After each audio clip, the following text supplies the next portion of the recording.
Litterbugs and Grinches. Happy holidays, Litterbugs. I hope this festive season finds you better than you ever dreamed possible. I'm sliding down the chimney to stuff your stocking with a bonus episode from the hard-working elves here at the Classic English Literature Subcast.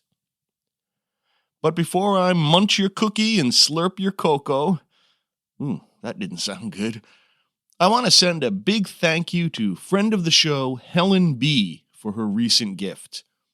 Thank you so much, Helen. Thank you. I really appreciate your generosity and all your support. And I love your comments. Keep them coming. Why, thank you. Today's mini-sode is, in small part, a response to a message Helen sent me regarding the last show on the English Civil Wars. She maintains that England owes a debt to Oliver Cromwell and the parliamentary cause for rooting out the pernicious doctrine of royal divine right, and that historiography dwells too much on Cromwell's darker side. Well, I'm no fan of Jolly Ollie, but I'll concede that under Cromwell's protectorate, England did bend the arc of morality a bit more toward justice. To wit, Cromwell's administration introduced the Instrument of Government in 1653. It's considered the first written constitution in English history. It didn't last long, but it was a genuine attempt to define governance through the rule of law rather than through the whims of monarchy. Furthermore, Oliver Cromwell played a significant role in lifting the ban on Jews in England. The ban had been in place since 1290, when King Edward I issued the Edict of Expulsion. In 1655, a prominent Dutch Jewish rabbi and scholar called Manasseh ben Israel petitioned Cromwell to allow Jews to return to England.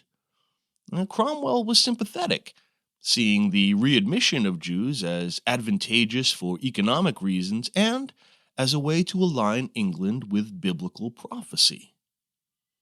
The Whitehall Conference of that year debated the issue, but resistance from some among the merchant and clerical classes forestalled any formal decision.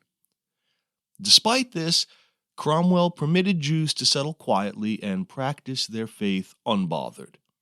Over time, small Jewish communities began to re-establish themselves in England and particularly in London. So there, fair dues to Mr. Wardy-Nose. You know, if you ask the average teenager what they think of Oliver Cromwell, they'll tilt their head in that curious way a confused puppy does and ask if he's on TikTok. But if you ask a person who was reared before the plague of the social mind virus struck, you're more than likely to get one of two answers. One, wasn't he the guy who made up the saying, warts and all? And two, wasn't he the guy who banned Christmas? Let's take them in order. Yes, indeed, the OC is associated with the phrase warts and all. According to a popular anecdote, Cromwell commissioned a portrait by Sir Peter Lely and supposedly instructed the artist to paint him as he truly was, without any flattery, saying something like, "Paint me as I am, warts and all." We are to take from this Cromwell's pragmatic bluntness and unpretentious authenticity. Did he actually say it? Who really knows? But it has the ring of truth, even if it's not entirely factual. Now, did he ban Christmas? Well, no, he did not. It's another example of Cromwell derangement syndrome, and another point for Helen's case. I should like to stress this fact, however. Cromwell himself did not ban Christmas, but it was banned during his rule. So here's the skinny. Puritans believed that Christmas had become overly associated with Catholic traditions and practices, which they, of course, sought to reform or eliminate. Christmas, they argued, had no biblical mandate, and the Bible does not command its celebration. If it had been really important, surely St. Matthew or St. Luke would have recorded the date so we could all get our birthday cards posted in time, yeah? More seriously, Puritans disapproved of the festive, often rowdy celebrations associated with Christmas, feasting, drinking, dancing, and generally enjoying life. They viewed such enjoyment as ungodly. As far as these fun-suckers were concerned, the Ten Commandments could be edited by 90%. Thou shalt not. Full stop. But the legislative fruits from this withered tree came to bear before Oliver stomped his way into the Lord Protectorate. In fact, Christmas had been banned in 1644 under King Charles, as it fell on a day of national abstinence. Occasionally, in the early modern period, during times of great crisis or calamity, kings and governments would call for days of fasting and atonement to appease the righteous wrath of God. Now, one of those mandated days in 1644 fell on Christmas, and so the holiday was not marked. Now, even the most staunch cavalier cannot hold Cromwell to account for that. The official and semi-permanent ban on Christmas happened in 1647, on December 25th, in fact. In the Ordinance for Abolishing of Festivals, the Puritan Parliament declared, quote, "Be it ordained by the Lords and Commons in Parliament assembled, that the said feast of the Nativity of Christ, Easter and Whitsuntide, and all other festival days commonly called holy days, be no longer observed as festivals or holy days within this kingdom of England and the Dominion of Wales." But again, Cromwell was only an MP at the time. Wouldn't be Lord Protector for another 5 years or so. So while he supported the ordinance, he really can't be held fully responsible for it. But for 13 years, until the Restoration of 1660, no stockings were hung by the chimney with care, no feasts, no wassailing. Lean times, my friends, lean times.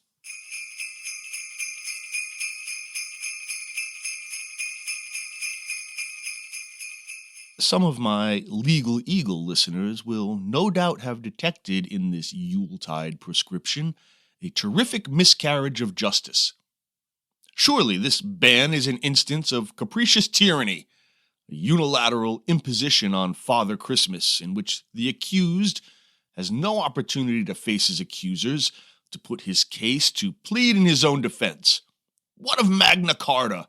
What of the rule of law, enshrined in Parliament's own instrument of government and defended in Milton's Iconoclastes? Certainly a black stain on the golden thread that runs through British justice. In 1658, a pamphlet circulated intending to right this egregious wrong. Titled, "The Examination and Trial of Old Father Christmas at the Assizes held at the town of Difference in the county of Discontent," written according to legal proceeding by Josiah King. The pamphlet is a satirical swipe at puritanical austerity, putting Father Christmas himself on trial to defend his existence and practices. Allegorical Puritan figures accuse him of promoting idolatry, indulgence, and debauchery. Father Christmas responds with wit and earnestness, arguing that his traditions foster community and joy rather than sin. As a side note, I should point out that while we generally credit Josiah King with authorship, we really can't be sure that he's actually responsible for the text. In fact, if I'm honest, we really can't be sure that a Josiah King ever existed. He may be a fictionalized persona standing in for a number of collaborative and anonymous writers with royalist sympathies. I offer this only as a caveat. It seems simpler to me to accept the attribution, but I did want to note that it may be only speculative. At any rate, Josiah King, and let's just follow William of Ockham's example and shave away needless complexity, King presents the transcripts of a trial in which several Puritan jurors and witnesses accuse Father Christmas of encouraging hedonism and heathenism.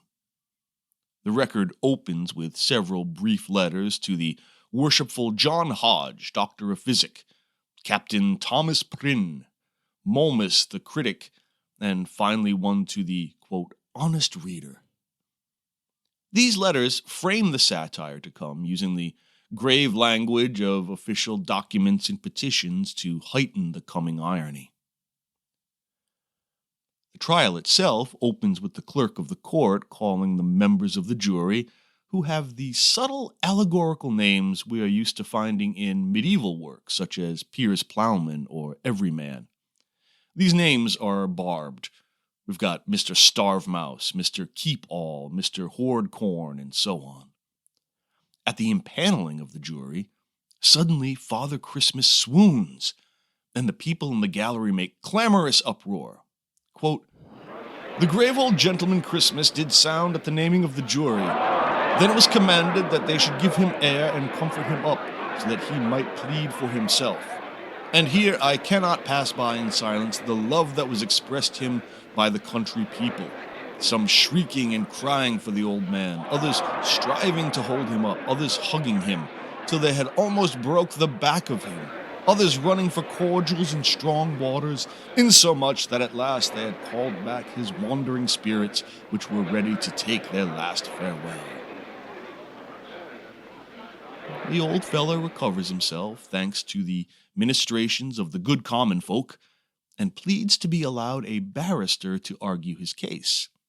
This the judge concedes, saying, quote, "In regard that thou wert a merry old man when I was but a boy, and did often at thy coming make me sport, I have granted thy request. Choose thy counsellor." The lawyer immediately moves to dismiss the jury as, quote, "There is not one of them a free man, and all mortal enemies to this old gentleman." The counselor proceeds to accuse the various jurymen of all manner of hypocritical malefactions. To support these accusations, he calls witnesses such as Humility, and has a new jury summoned with names like Love Friend, Good Work, and Merry Man. The case against the accused then proceeds. The clerk reads out the indictment, quote, "Thou art here indicted by the name of Christmas, of the town of Superstition in the county of Idolatry, that thou hast from time to time abused the people of this commonwealth, drawing and enticing them to drunkenness, gluttony, and unlawful gaming, wantonness, uncleanness, lasciviousness, cursing, swearing, abuse of the creatures, some to one vice and some to another, all to idleness. What sayest thou to thy indictment, guilty or not guilty?" The plea is, of course, not guilty. A witness called Grutchmeat accuses Christmas of being, quote, "a great waster and spendthrift." Pinchgut witnesses to the accused's Epicureanism, saying, "All his delight is to please his palate. His throat is an open sepulchre. He is the canker of the commonwealth."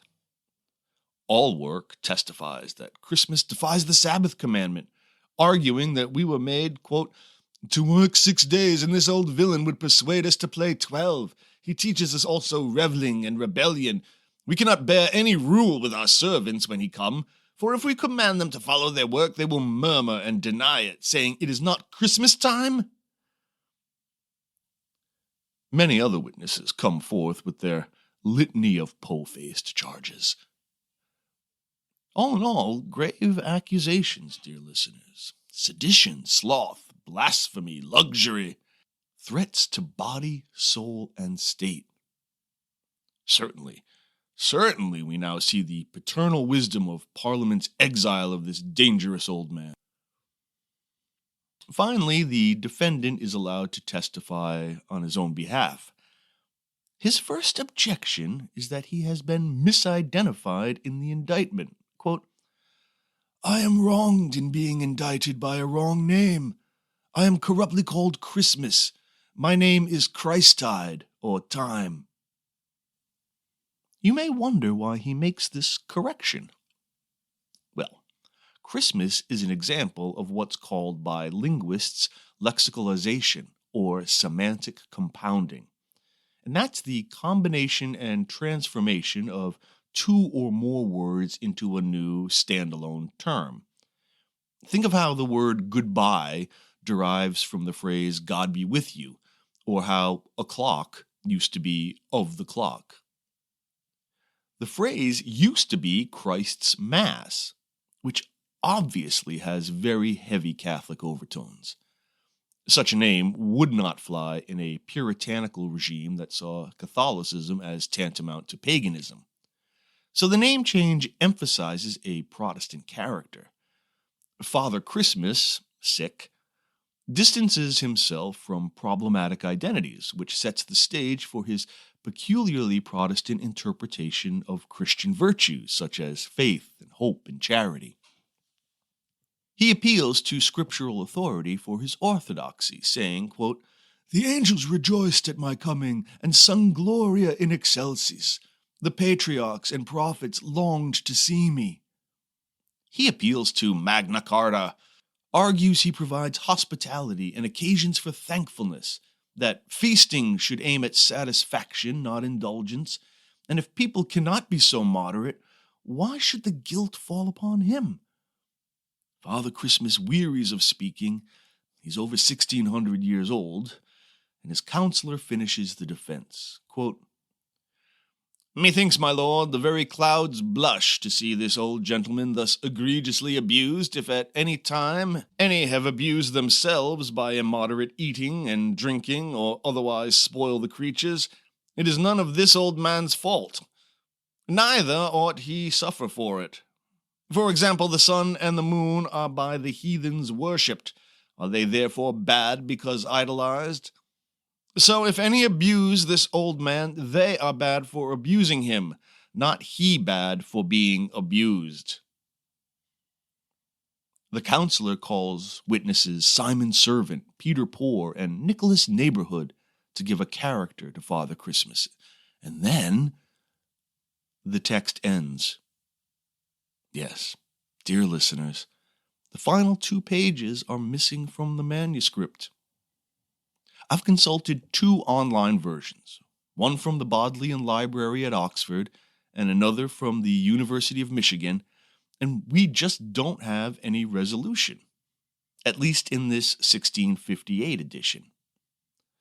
The examination and trial of Old Father Christmas appeared in another edition in the late 1680s, well after the Restoration, and a happy ending was appended in which Father Christmas triumphs, leaves the courtroom victorious with the support of, quote, "honest men," symbolizing the endurance and revival of festive traditions.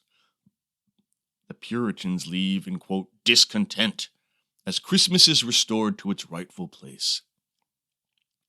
Such an ending certainly seems reasonable, and something very like it probably was in the original edition. The narrative arc certainly seems to bend in that direction. But the 1686 version definitely reinforces the Restoration narrative, that joy and tradition had returned after the dark days of Puritan rule, an allegory perhaps for the broader cultural and political restoration of traditional customs and the monarchy. So, good news for all of you who celebrate Christmas. You're legal. I hope you all, whatever and however you celebrate your traditions, have a happy holiday season. Thank you so much for your time and your support. I'm very, very grateful. Be well, and I'll see you next year.